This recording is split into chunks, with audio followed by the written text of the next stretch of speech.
palavra, testemunho, louvor.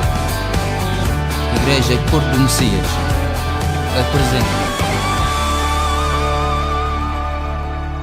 Senhor, agora nesta manhã, para que tu possa guiar-nos bem em nome de Jesus Cristo, estamos gratos porque tu permites que venhamos à tua presença, meu Deus.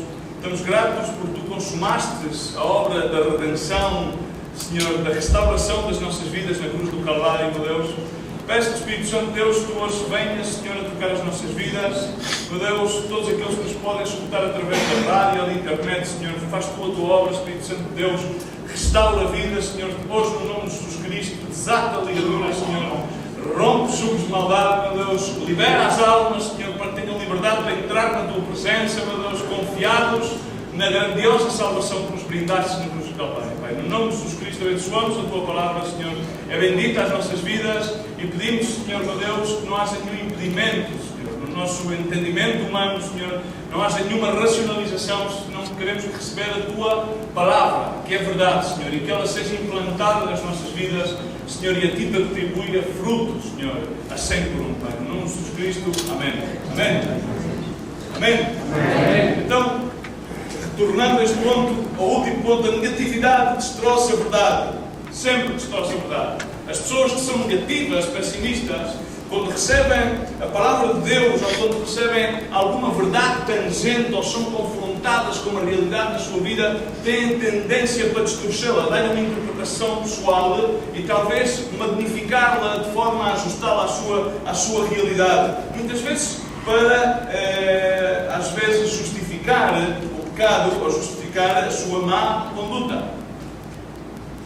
Normalmente sempre passa isso.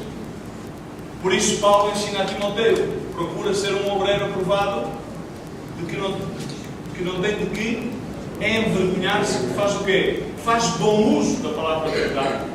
Faz bom uso da palavra da verdade significa que quando recebe a palavra de verdade, não trata de interpretá-la, não trata de recebê-la, aceitá-la como uma verdade e permitir que o Espírito Santo a frutifique na sua vida. Quando transmite a mensagem da palavra de verdade, não a distorce de acordo a um próprio pensamento humano, não recebe da parte de Deus, da parte do Espírito Santo e compartilha-os com os demais, esperando que seja o Espírito Santo de Deus aquele que faz a obra, Senhor, aquele que opera a transformação nas vidas das pessoas. Amém?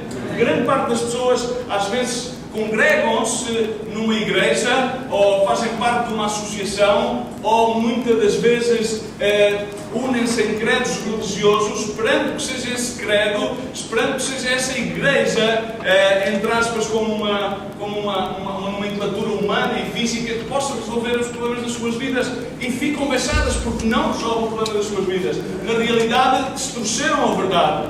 Porque é a palavra de Deus, é Jesus Cristo, o pão de vida, aquele que vem transformar as nossas vidas. Então, irmãos, não podemos dar passo a que simplesmente possamos distorcer a palavra de verdade, nem sequer aumentá-la de acordo àquilo que nos convém. Senão temos que receber a palavra de Deus, conforme Paulo ensinava aos Coríntios: recebei, pois, a palavra de Deus, a palavra implantada em vós, e deixai que ela germine, que ela cresça, porque a palavra é uma semente. A palavra de verdade que transforma as nossas vidas é uma semente. E o pessimismo afoga a semente. O pessimismo deturpa a mensagem. E com essa deturpação anula o seu efeito. Amém?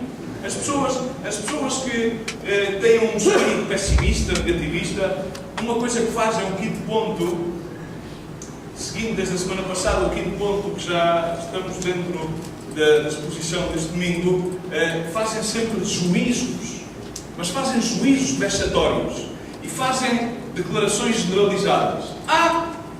Isto é sempre assim, não te preocupes, isto é sempre assim. Não sei se ouviste esse tipo de declaração. Ou seja, isto é uma declaração vexatória e generalizada. Dizem, não, é que os portugueses são sempre assim.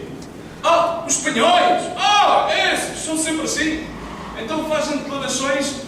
Por acaso conheceremos os 11 milhões de portugueses para saber se eles são sempre assim todos? Ou poderemos conhecer os cerca de 40 milhões de espanhóis que há em Espanha para poder dizer que são todos assim? Isto são declarações e juízos vexatórios, preconceituosos, que estão arraigados no coração de uma pessoa que é negativa, pessimista. A pessoa negativa e pessimista, vimos no domingo passado, é uma pessoa que, por muito sol que exista, encontra sempre uma névoa. E essa névoa é o seu campo de manobra, é o seu campo de batalha. Ou seja, sair à luz não pode haver muita luz, não, mas no entanto eu vou centrar-me nesta névoa, vou-me centrar neste falho. E então começam exatamente outra característica, é que começam a emitir estes juízos vexatórios, e estas declarações, generalizando o juízo a qualquer pessoa. Fazendo como o exemplo do português seja generalizado a 10 milhões de portugueses. Ou o exemplo do espanhol. Os espanhóis todos olham, são uns bocaças, falam alto. Será que serão assim todos? Pergunto, conheces-nos a todos? Porque normalmente temos a tendência a emitir. Por isso eu digo, a todos nos é comum o pessimismo e o negativismo. E a palavra de Deus quer-nos ensinar a viver em optimismo, em base à verdade, em base a que realmente aquilo que está por vir vai ser sempre melhor do que passou. Mateus 7 diz: não julgueis para que não sejamos julgados, porque o juízo como julgueis sereis julgados, e como diz, vos medirão vós. Não é uma regra metafísica, é uma regra divina. Queres que te vá bem? Semeia bem na vida dos demais. Queres falem bem sobre ti? Fala bem sobre os demais. Se falas mal sobre os demais, então vais fazer com que inevitavelmente falem mal sobre ti. Ou seja, é uma lei divina. Se tu semeias corretamente, de acordo à palavra de Deus, a tua vida vai ser frutífera. Obviamente vais passar por dificuldades, obviamente provações, etc. Mas Deus vai honrar as suas promessas nas tuas vidas. Amém? Há um exemplo muito engraçado, que foi o exemplo da esposa de David, quando viu David entrar com a arca em Jerusalém. David dançava e ia nu, levava só um lenço a cobrir as suas partes íntimas, e ela olhou desde a janela e disse: isto não é digno do rei de Israel. Fez um juízo vexatório em relação ao rei. Muitas das vezes somos assim, vemos alguém alegre e contente por aquilo que Deus fez na vida dele, e começamos a emitir um juízo vexatório sobre essa pessoa. Na realidade, somos pessoas que vivemos sempre ansiosas. Há umas mais que outras. No entanto, muitos de nós chamamos cristãos, ou dizemos que somos filhos de Deus e vivemos na palavra de Deus, vivemos na promessa, mas na realidade não vivemos bem se não vivemos num caminho paralelo ao caminho da verdade. Jesus Cristo é o caminho, a verdade e a vida, ninguém vai ao bem senão por mim, diz a palavra de Deus, mas muitas vezes nós encontramos num caminho paralelo. Havia um cego que se encontrava no caminho, mas diz a palavra de Deus, estava à beira do caminho e estava cego, mas no entanto ouviu. A igreja está cheia de pessoas que estão à beira do caminho, algumas estão cegas e outras estão surdas também. Aquele cego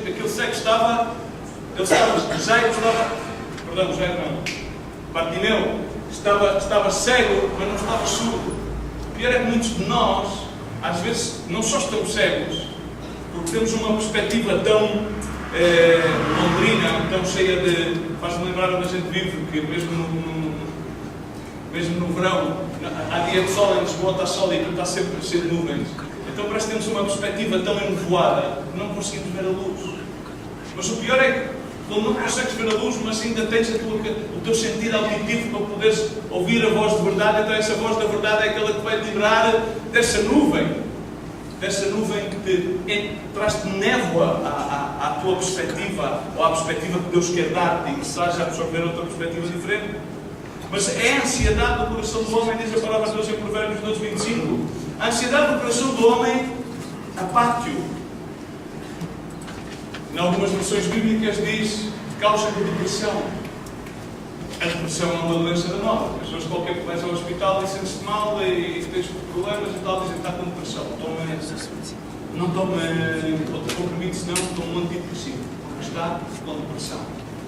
E a palavra de Deus diz que a ansiedade do coração do homem o abate. Mas diz uma boa palavra o alegra. Agora, o que é uma boa palavra?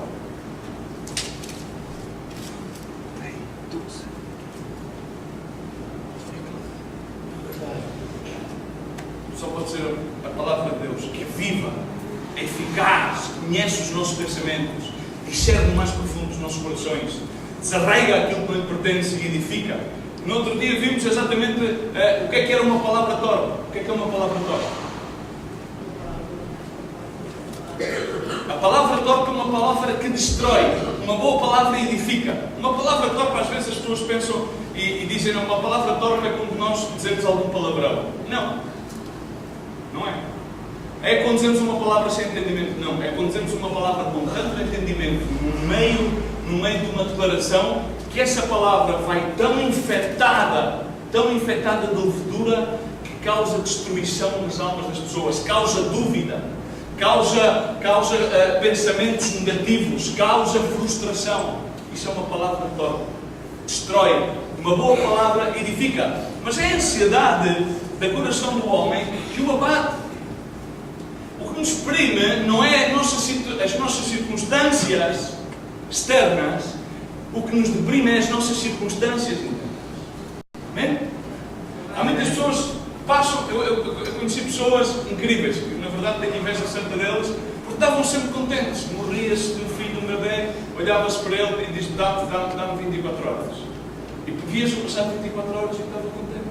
Faz-me lembrar a David, quando fez jejum e silício, e quando se deu a notícia que o seu filho tinha aparecido, ele disse ao sacerdote: dar um efode, vestiu o efode e entrou, comeu, diz a palavra de Deus, comeu e entrou a louvar a Deus. Disse: obrigado, Senhor. Obrigado, Senhor. No entanto, grande parte das vezes, a nossa perspectiva negativa, pessimista da vida, traz o síndrome da paz, trata de responsabilizar o que está à esquerda, o que está à direita, o que está à frente, o que está atrás, o pastor, a religião, a palavra de Deus, Deus mesmo.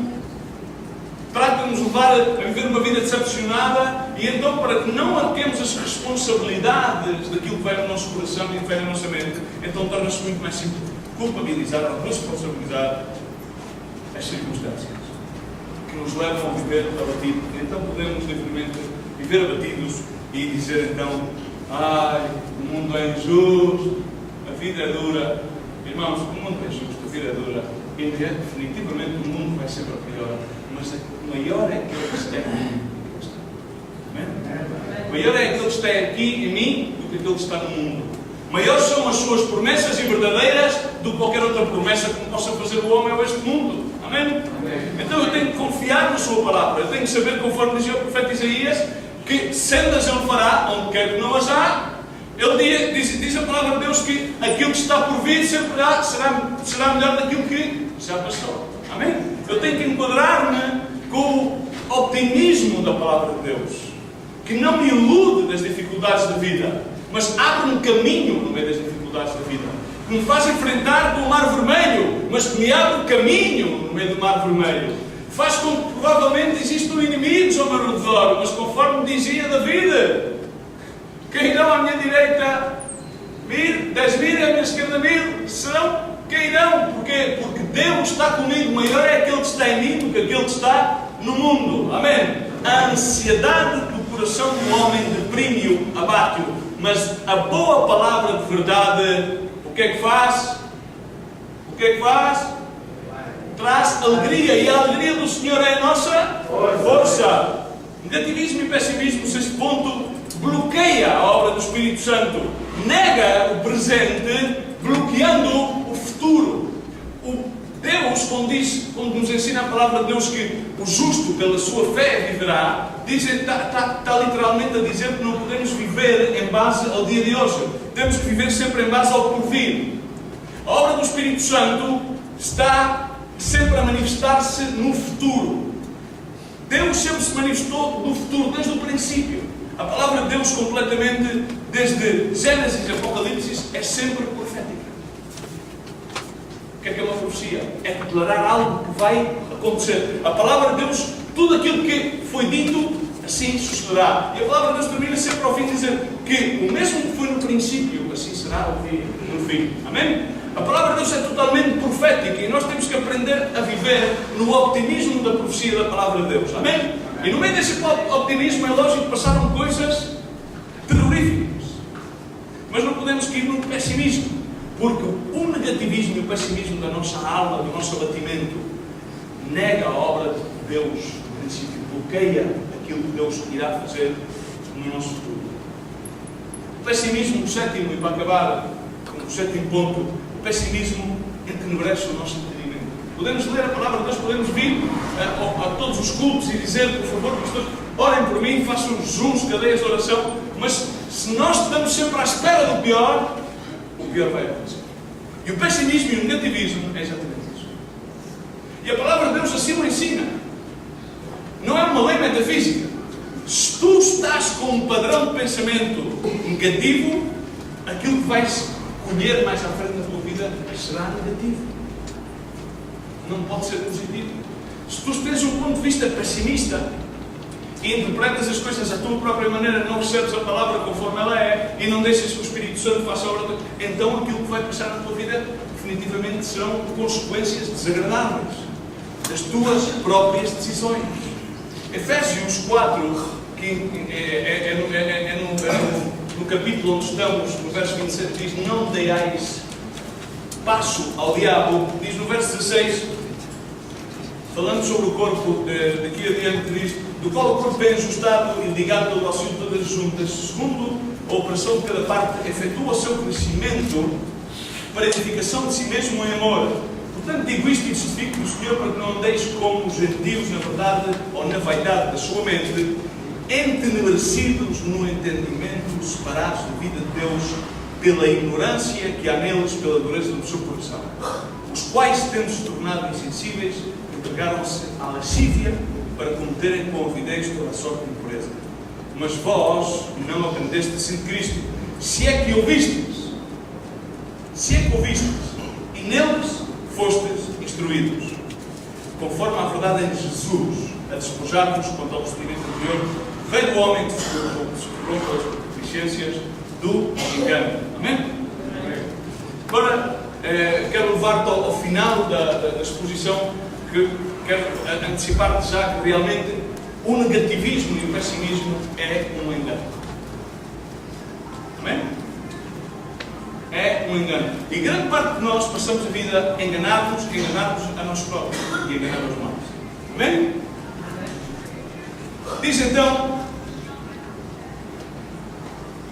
não andes conforme as demais pessoas, que andam na vaidade da sua mente, em procura das suas próprias coisas, justificar a sua própria teoria, a sua própria perspectiva de vida, mas na realidade aquilo que acontece é que estão entenebrecidos, vivem num nevoeiro contínuo, e o seu entendimento não se renova. A palavra de Deus ensina-nos em Romanos que uma das coisas que devemos fazer para continuar a frutificar em Cristo é que devemos renovar o quê?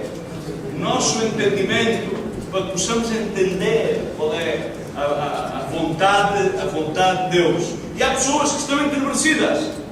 E o que é que causa o entenebrecimento? Separação. Leva-nos à lascívia. Leva-nos à condição de um homem corrompido, de acordo às suas próprias concupiscências. Vamos a Lucas 10. O Evangelho segundo São Lucas 10, 22. E Jesus Cristo aqui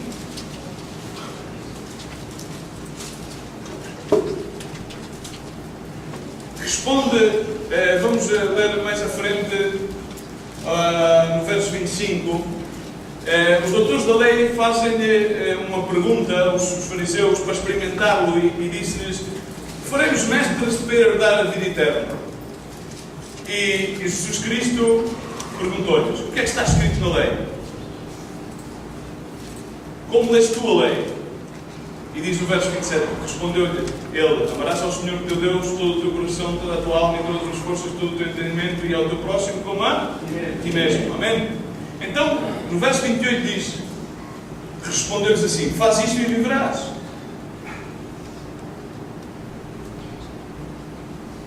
O que é que a palavra de Deus ensina? Bem-aventurados sereis se fizeres aquilo que eu vos peço, aquilo que eu vos mando. A palavra de Deus não nos chamou para fazer crentes. Há muitas pessoas que caem no erro de querer ter uma igreja cheia de crentes. Deus chamou-nos a fazer discípulos. Diz: ide e pregai o Evangelho a todas as nações, fazendo discípulos a todas as nações, fazendo discípulos das nações, bautizando-os no nome do Pai, do Filho e do Espírito Santo, ensinando-os tudo aquilo que eu vos tenho ensinado. E eu estarei convosco até quando? Até ao final dos tempos. Amém? Então, agora vemos aqui um doutor da lei a questionar. E muitas vezes nós questionamos a Deus, no nosso negativismo, no nosso pessimismo, vamos a separar-nos de Deus e vamos encontrar conforme a ilustração que Cristo dá a esta outra da lei. Ele, para justificar-se, tratou de perguntar: mas afinal, quem é o próximo? Porque isto de amar a Deus a gente até podemos entender. Agora, amar ao próximo, a coisa já se... E depois perguntamos quem é o próximo. Será a minha esposa, os meus filhos? É mais fácil, às vezes, dependendo, às vezes, da esposa e dos filhos, ou do nosso estado de espírito também, não é? Amém? Sejamos um bocadinho honestos e realistas, amém? Porque a realidade e a honestidade é uma boa plataforma para destruirmos aquilo que é negativo e entrarmos na verdade de Cristo, amém? Então este homem disse: ok, então quem é que é o próximo para tratar de justificar-se? Ele quis justificar-se e perguntou a Jesus que é o próximo, e Jesus Cristo, por seguinte, disse: começou-lhe a contar uma história. E começou-lhe a contar uma história de um homem que decidiu descer de Jerusalém a Jericó. Esta é a parábola do bom samaritano. Amém? Então agora quero simplesmente ilustrar-vos o engano do negativismo. Este homem estava em Jerusalém. Qual é que é o significado de Jerusalém? É o pináculo da fé. Significa Jerusalém, neste entorno, significa um homem, uma pessoa, tu, eu, que estávamos em comunhão com Deus, que celebrávamos a Cristo, que estávamos contentes, mas alguma coisa passou, dissemos não. Vamos separar-nos e vamos a Jericó. Qual é que é o significado de Jericó? Jericó era o quê? Uma ruína. Jericó é passar de um ponto alto a um ponto baixo. E as pessoas pessimistas, negativas, a querer, grande parte das vezes, validar o seu pessimismo, o seu negativismo, passam de um ponto alto a um ponto baixo. Decidem enverdar por um caminho de Jerusalém a Jericó. Já tendo chegado a Jerusalém, dizem: ok, estou hasteado disto, estou cansado, e vou de Jerusalém até Jericó. Agora vamos ver o que é que aconteceu a este homem. Este homem, decidindo caminhar de Jerusalém a Jericó, aconteceu que, de repente, vieram-lhes uns salteadores, e o que é que fizeram? Roubaram-lhes as suas roupas, e o que é que fizeram mais? Deram-lhe uma sova, feriram-no, magoaram-no. E qual é a interpretação destas escrituras, irmão? Este homem passa de um ponto alto da sua vida a um ponto baixo. O ponto alto da sua vida não é um grande ponto de sucesso, não é um ponto no qual tudo lhe corre bem, tem dinheiro, vai próspero, senão é um ponto em que ele espiritualmente estava junto do seu Senhor, estava num lugar de adoração e veio a um lugar de ruína, porque a sua mente entenebreceu-se e separou-se, levou-o à lascívia, levou-o à ruína de novo, levou-o a querer separar-se. Mas nesse caminho de volta a Jericó, aconteceu que a primeira coisa que lhe aconteceu foi que o enganador, aquele enganador que lhe semeou a ideia negativa, que provavelmente seria melhor voltar a Jericó, foi ter com ele o enganador, o salteador, o ladrão, o pai da mentira, e roubou-lhe as suas vestes, a sua identidade. A primeira coisa que qualquer pessoa perde na vida é a identidade. A maior parte das pessoas estão sem identidade, não sabem quem são, questionam-se. No outro dia fui ver lá o filme da Árvore da Vida e resulta que é um poema tão interessante que resolve nas mesmas coisas. As questões de onde é que venho, o que é que sou, onde é que está Deus, onde é que tu estavas quando aconteceu isto, quando morreu o meu filho, onde é que está o meu irmão. Todas estas questões muitas vezes levam a entenebrecer-nos a mente e a separar-nos do lugar, pentáculo, pináculo de comunhão com Deus para começar a caminhar em direção a Jericó, às ruínas antigas que já foram passadas, inclusive pelo cavalo da vila.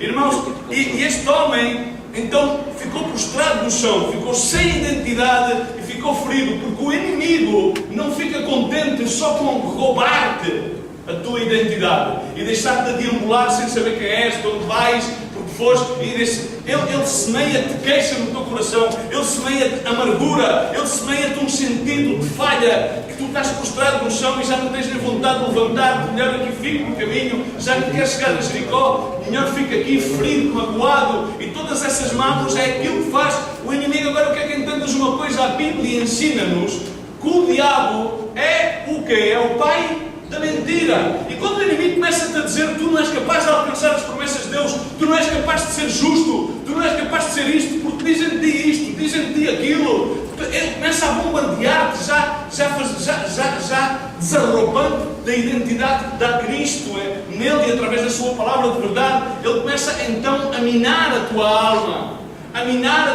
de tal forma de tratar de ter-te paralisado, imobilizado, simplesmente com dúvidas e com a única certeza que tu não és capaz, não consegues levantar-te, estás ferido, estás magoado, deram-te pontapés.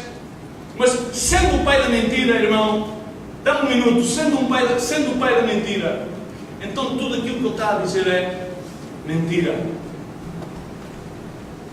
Estamos? Sendo que o inimigo é pai da mentira, todos esses sentimentos, todas essas mensagens que tu tens na tua mente são mentira. Sim, és capaz de levantar-te. Sim, és capaz de alcançar misericórdia. Sim, és capaz de restaurar-te. Sim, significa que tudo aquilo que bombardeia o teu cérebro, esse inimigo invisível, é mentira, porque o inimigo é pai da mentira. E se tudo o que ele diz é mentira, então significa o que é o contrário da mentira? A verdade. Então aquilo que é verdade para a tua vida é tudo o contrário daquilo que ele diz. Então, para começares a levantar-te, simplesmente tens que ir na direção oposta. Ele é o pai da mentira, quer trazer engano à tua vida, quer fazer-te acreditar que o teu pessimismo, o teu pessimismo e o teu negativismo é aquilo que vale, e que na realidade, quando te encontras prostrado, já não vais ser capaz de levantar-te e dizer: nota-te, faz a tua cama como aquele homem que teve no leito 38 anos e dizia: Senhor, como é que eu vou ser capaz se os outros entram sempre à minha frente? E isso é o que o inimigo quer ter-te imobilizado, paralisado. Mas não é o suficiente. Aconteceu em Lucas 10, seguindo a ler, provavelmente se puseres para ali Lucas 10, 27 e assim adiante, sucedeu que depois em seguida este homem já sem esperança, ali roubaram-lhe as vestes, magoado, a pensar que já não era capaz de levantar-se, que era um falhado, que não valia para nada. 27. Pois o que é que faça ainda? Passa por ele quem? O sacerdote. E a seguir passa quem? O Vita. Então aqui vem a decepção.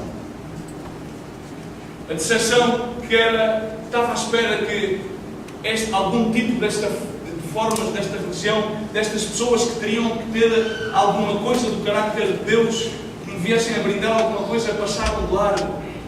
O sacerdote talvez fosse muito ocupado porque tinha que ir dar um sermão. O levita provavelmente ia entoar uma música e não teve tempo para sair da sua música.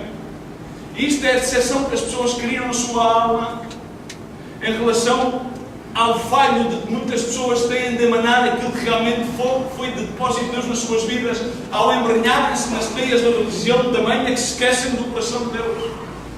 E embrenham-se com as suas vestes sacerdotais, com as suas funções eclesiásticas, e passam por aquele homem sem identidade. Aquele homem provavelmente és tu, que estás sentado nesse banco.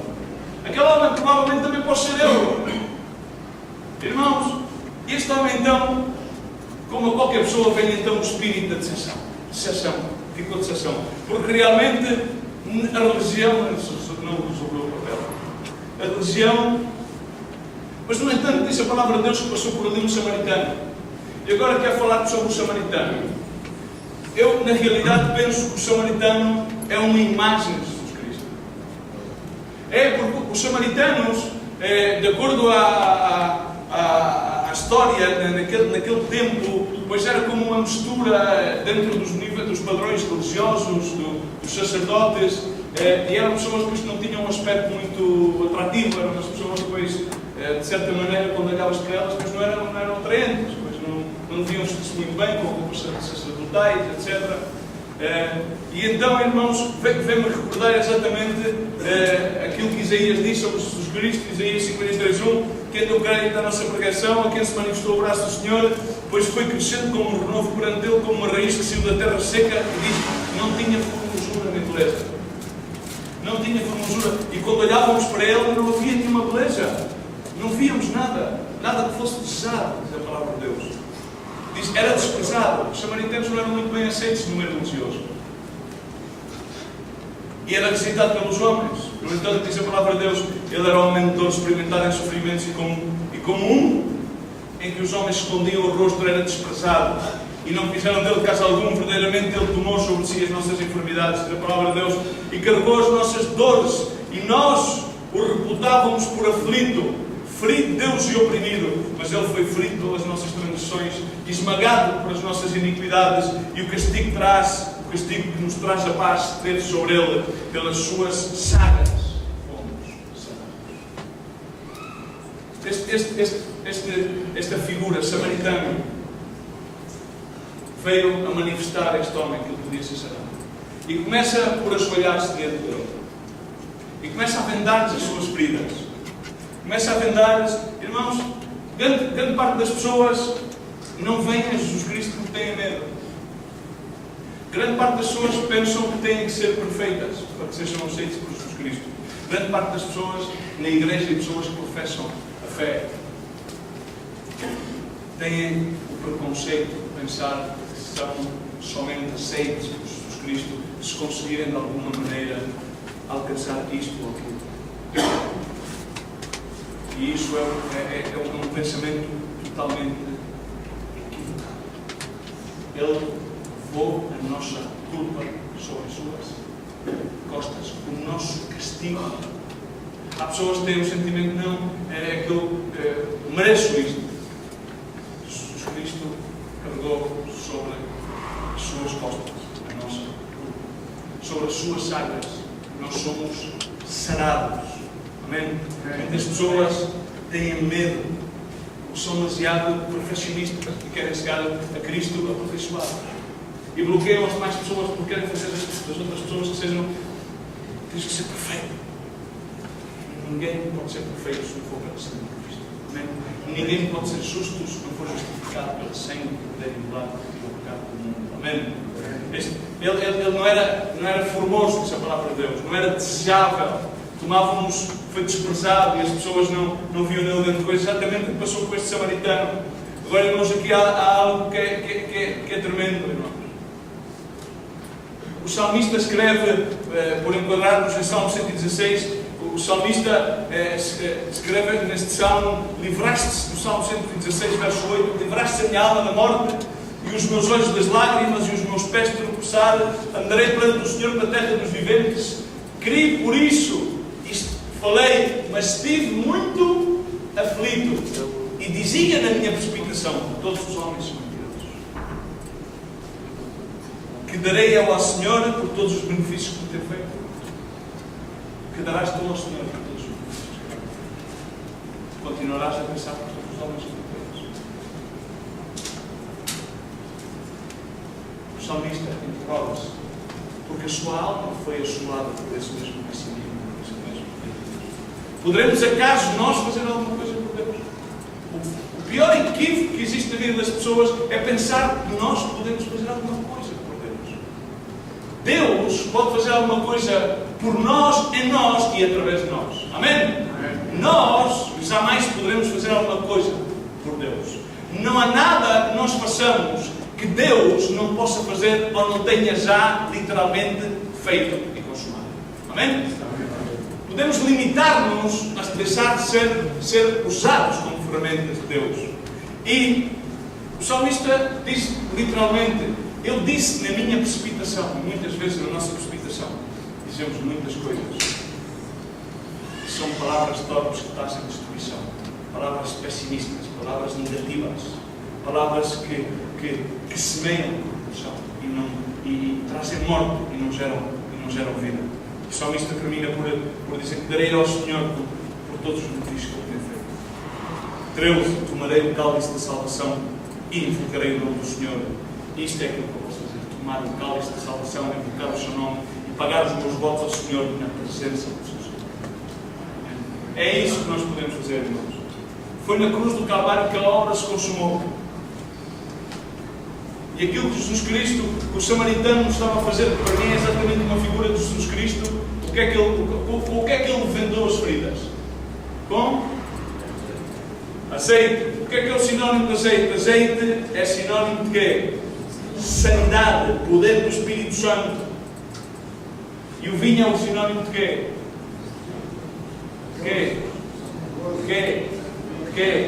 De gozo, de alegria, de celebração, de casamento, de pacto. É o sinónimo da sangue. Estava-lhe a dizer, por outras palavras, aquilo que disse o profeta Isaías e aquelas mesmas palavras que Jesus Cristo disse em Lucas, capítulo 4, verso 16, quando chegou a Nazaré, onde foi criado, entrou na sinagoga no dia sábado e foi-lhe entregue o livro do profeta Isaías, e abrindo, achou um lugar no qual estava escrito: o Espírito do Senhor está sobre mim, porquanto Ele ungiu-me para anunciar as boas novas aos pobres, enviou-me para proclamar libertação aos cativos e restauração da vida aos cegos, para pôr em liberdade os oprimidos e para proclamar o ano aceitável do Senhor. Amém? E fechando o livro disse: esta escritura cumpriu-se hoje diante de vós. Amém? E isto é aquilo que o samaritano estava a fazer. Irmãos, isto é aquilo que Deus quer fazer nas nossas vidas. Ele não quer que nós estejamos prostrados no nosso negativismo ou no nosso pessimismo. Ele não quer que nós estejamos a peregrinar de Jerusalém para Jericó, de tal forma a que possamos chegar ao ponto de estar prostrados no chão, que alguns de nós podemos estar prostrados no chão, a pensar que não conseguimos alcançar o propósito de Deus, não conseguimos alcançar essas promessas. Parece que as coisas, como nós caminhamos mais para a frente, parece que ficam cada vez mais longe, porque provavelmente estamos a semear de forma equivocada, provavelmente estamos com uma perspectiva negativa, provavelmente estamos com juízos, com preconceitos, provavelmente estamos a questionar a Deus, provavelmente estamos a questionar exatamente e a dizer precipitadamente que todos os homens são mentira, provavelmente estamos a pensar que nós poderemos fazer alguma coisa para Deus e não deixamos que Deus faça nada nas nossas vidas, e nós não podemos dar aquilo que não temos. Amém? Nós não podemos oferecer aquilo que não nos foi antes oferecido. Ele teve compaixão. Jesus Cristo teve compaixão. Teve compaixão das almas. Aquele samaritano, a imagem de Jesus Cristo, teve compaixão daquele homem. Teve compaixão de ir para sacá-lo do engano, para revelar-lhe a verdade. E vendou as suas feridas, limpou-as com azeite de santidade. Vem a dar-lhe vista, outra vez, limpar-lhe as nuvens dos olhos, para libertar-lhe o coração dos seus enganos, para sanar as suas chagas, e para dar-lhe esse vinho que era o sinónimo da aliança, do pacto, do voto, da promessa cumprida, da redenção, da restauração consumada. Por compaixão, a misericórdia e a compaixão ganham ao medo, ao terror, ao pessimismo, ao negativismo, ao ódio. A misericórdia e a compaixão, que são sinónimo de amor. João 3,16. De tal maneira amou Deus ao mundo que enviou o seu Filho unigênito, para que o mundo já não seja condenado, mas todo aquele que crê nele tenha vida eterna. E seguidamente levou a um local, levou a um sítio, levou a uma casa, uma maison. Levou a um local onde se iria afirmar a sua restauração. E o nosso papel não é sermos negativistas, não é sermos pessimistas, não é sermos fatalistas. É proclamar a mensagem da restauração de Jesus Cristo. É dizer que as mentiras que o inimigo diz que não podem, sim podemos em Cristo Jesus. Tudo posso em Cristo Jesus. Tudo posso em Cristo que me fortalece. Amém? E uma vez estando em Cristo, estou completo, disse Paulo. Estou completo em Cristo. Porque isso comprova em toda a eternidade que tudo seja completo nele. Tudo foi feito por Ele e para Ele. Amém? Levou àquele sítio. E esse sítio não é para ser o nome de uma congregação, não é para ser o nome de um pastor. É a casa de Deus. Vimos, congregamos-nos, onde vivemos, onde estejamos, somos filhos de Deus, devemos criar um ambiente da casa de Deus. A casa de Deus dissipa a mentira com a verdade. E a verdade não é fatalista, a verdade é optimista. A verdade desfaz o engano, amém? A verdade é coberta de azeite, a verdade é coberta de vinho, azeite de sanidade, poder de liberação. É sinónimo de vinho, significa alegria, gozo, restauração. Isso é aquilo que acontece na casa de Deus. Na casa de Deus deixam-se as 99 ovelhas para ir buscar uma desmaiada e dizer: quando esta se arrepende, grande alegria há na casa de Deus. Porque houve uma ovelha que disse: uma vez estava perdido, mas é aqui que agora fui encontrado. Antes não via, mas glória a Deus que agora vejo. Não me importa o que é que diz a religião, não me importa o que é que diz o levita nem o sacerdote. Conheci o samaritano que me levou a um sítio, sanou-me, levou-me a esse sítio, e nesse sítio alimentaram-me com a palavra de verdade, destruíram as barreiras do pessimismo e abriram-me a perspectiva ao reino de Deus. Consegui ver, como disse Isaías, vi a Deus sentado no seu trono, e os lenços,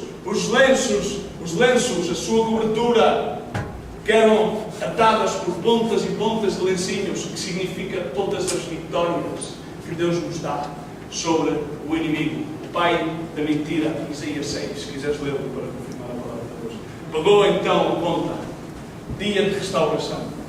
No dia seguinte, sinónimo da ressurreição de Cristo, no dia seguinte, aquele homem ausentou-se daquela casa e fez questão de deixar os seus recursos, porque Deus não só nos sara, nos liberta, mas dá-nos os seus recursos. Jesus Cristo disse em frente da sinagoga: consumado está a Escritura diante de vós. Ele disse na cruz do Calvário: consumado está. A sua obra redentora está feita. A questão é se ficamos prostrados no nosso negativismo, no nosso pessimismo, no nosso caminho da comunhão com Deus, a Jericó, ou se voltamos a nossa face a Cristo e aceitamos a sua restauração, aceitamos a sua alegria, aceitamos o gozo da sua salvação, tal qual como disse o salmista: o que é que faremos por Deus, se não alegrarmos na sua copa de salvação e pagar os nossos votos diante do povo de Deus? No dia de restauração, o dia da restauração foi quando aquele homem deixou os seus recursos e pagou a conta. Jesus Cristo pagou a conta por ti. 1 Pedro 1,23 diz: tendo renascido, e somos renascidos não de uma semente corruptível, conforme diz a palavra de Deus, mas de incorruptível, pela palavra de verdade, a palavra de Deus, a única que vive e permanece, porque toda a carne é como a erva e toda a sua glória é como a flor da erva, se fosse a erva aquilo for, mas aquilo que permanece é Amém? E essa foi a restauração, para que possamos ter gozo da salvação e para que possamos ter alegria, que mesmo, como dizia o profeta, mesmo que não haja vacas nas malhadas, mesmo que as flores sequem, ou coisa assim, o Senhor continua a ser meu Deus, e Ele tem cuidado. Ele é o mesmo Senhor, mesmo que ande por vale sobre a morte, não tomarei mais algum tipo. O Senhor é meu bom pastor. Ele pagou a conta, não é só. Ele pagou a conta por ti e por mim, para que podemos, de uma forma positiva, abraçar a obra da redenção e possamos proclamar as mesmas palavras que proclamou o salmista, perdão, o Salmo 139. O salmista disse: eu louvarei-te. Porquê? Porque no modo admirável e maravilhoso foi feito. As tuas obras são maravilhosas e a minha alma o sabe muito bem. Louvaremos a Deus porque sabemos qual é a identidade. Porque a nossa identidade nos foi devolvida por Jesus Cristo. Amém? Aquele homem perdeu a identidade quando estava prostrado. Foi a primeira coisa que foi roubada. É a primeira coisa que o inimigo quer fazer, está roubada a identidade. E é a primeira coisa que Cristo dá. Nova identidade. Somos nova criatura em Cristo Jesus. 139:14. Salmo 139:14. Irmãos, realmente, eu gostaria que tomasses nota desta máxima. Não importa o esforço que tu faças para não cometer erros, porque jamais poderás viver a vida sem cometer erros. E cometer erros é uma plataforma para que voltemos à nossa face de Deus. Não é uma plataforma para que escondamos a nossa face de Deus. Quando te encontras em situações difíceis, quando te encontras em encruzilhadas, como se encontrou tantas vezes com o povo de Israel, tens duas opções, somente duas opções. Ou desistes, ou segues. Não há. Ou desistes, ou segues. Mas que siga sempre Jesus Cristo. Hoje podemos alcançar misericórdia. Todos os dias é dia de misericórdia. Todos os dias são dias de salvação. Sempre são dias onde o Senhor quer derramar sobre nós o azeite da sanidade, o vinho da alegria de Deus. E quer levar-nos à sua casa, para que possamos desgostar da sua mensagem de esperança. Quer no sítio onde há negativismo, para otimismo. No sítio onde há contristamento do coração, por alegria. No sítio também onde há lamento, pois por regozijo.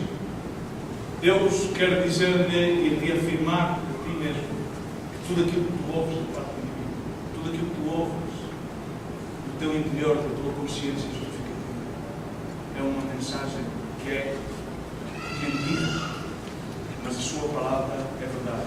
Provavelmente pensa que eu não sou capaz, que isto quer muito, é que isto de servir ao Senhor é complicado. Servir ao Senhor é simples, é agradável, é gozoso, porque Ele dá-nos o azeite da sua sanidade, o poder do seu Espírito Santo. Ele renova as nossas almas, renova as nossas vidas. Ele leva de nós a ansiedade, Ele leva de nós o negativismo, Ele leva de nós todo o preconceito, todo o juízo, e põe em nós os seus olhos, põe em nós o bálsamo da alegria, vinho da salvação, vinho da alegria, celebração, vinho da aliança. Podemos cantar como cantou o salmista e entonar como entonou o salmista. O salmista no Salmo 34 disse: abençoarei a Deus em todo o tempo e o seu louvor estará continuamente na minha boca. Eu queria que os irmãos do louvor subissem e vamos terminar. O seu louvor estará continuamente na minha boca, porque a minha alma gloria-se no Senhor. Ouçam os mansos e se alegrem. Engrandecei ao Senhor comigo. Deus é grande. Deus é grande. E nós devemos agradecer a Deus. Exaltemos o seu nome. O salmista disse: busquei ao Senhor. Busquei ao Senhor. E Ele, o que é que fez? Não respondeu. Se estás caído, Deus respondeu. Se estás caído no caminho, se ias de Jerusalém até Jericó, e repentinamente veio o salteador, o inimigo, o pai da mentira, a roubar-te identidade, a alimentar esse negativismo, esse pessimismo. Se estás caído, Deus respondeu. Ele vai ouvir-te. Ele vai ouvir-te. Ele vai aparecer de forma de samaritano. Vai vendar as tuas feridas, conforme diz a palavra de Deus. Pelas suas chagas fomos sarados. Ele levou a nossa culpa, as nossas doenças, as nossas iniquidades foram todas sobre as suas costas. Até a última gota de sangue foi jorrada do seu costado. Todos os golpes que recebeu nas suas costas. Não castigues mais a sua justiça. Volta a tua face a Ele se estás caído. Renuncia a palavra do inimigo que diz que não és capaz. Provavelmente chama-te imundo, chama-te falhado, chama-te desprezado. Mas Cristo quer uma vez mais passar-te por bálsamo, sanar as tuas vidas, dar-te o gozo, a alegria da tua salvação. Porquanto busquei ao Senhor e Ele me respondeu, diz a palavra de Deus, e Ele livrou-me de todos os meus temores. Digo-te, olhei para Ele, conforme diz o salmista, olha para Ele e sede iluminados. Se tens uma perspectiva turva da vida, olha para Cristo e serás iluminado. Não serás geralmente iluminado, senão que o teu rosto jamais será confundido, diz a palavra de Deus. E o salmista, o rei David, dizia: clamou este pobre, considerava-se um pobre. E o Senhor o ouviu e o livrou de todas as suas angústias. E terminou por dizer: o anjo do Senhor acampa-se ao redor daquele que os teme e os livra. Prova, provai e vê que o Senhor é bom. Prova e vê que Deus é bom. Refugia-te no Senhor. Bem-aventurado é o homem que não se refugia. O salmista dizia: bendiz a alma minha ao Senhor, e tudo o que é em mim bendiga ao seu santo nome. nome. Bendiz a menina ao Senhor e não te esqueças de nenhum dos seus benefícios, porque é Ele quem perdoa as tuas iniquidades e quem sara as tuas enfermidades. E é Ele quem redima a tua vida da cova e te coroa com benignidade e de misericórdia. E é Ele quem te supre de todo o bem. De sorte que mesmo na tua mocidade Ele renova como as águas. Amém?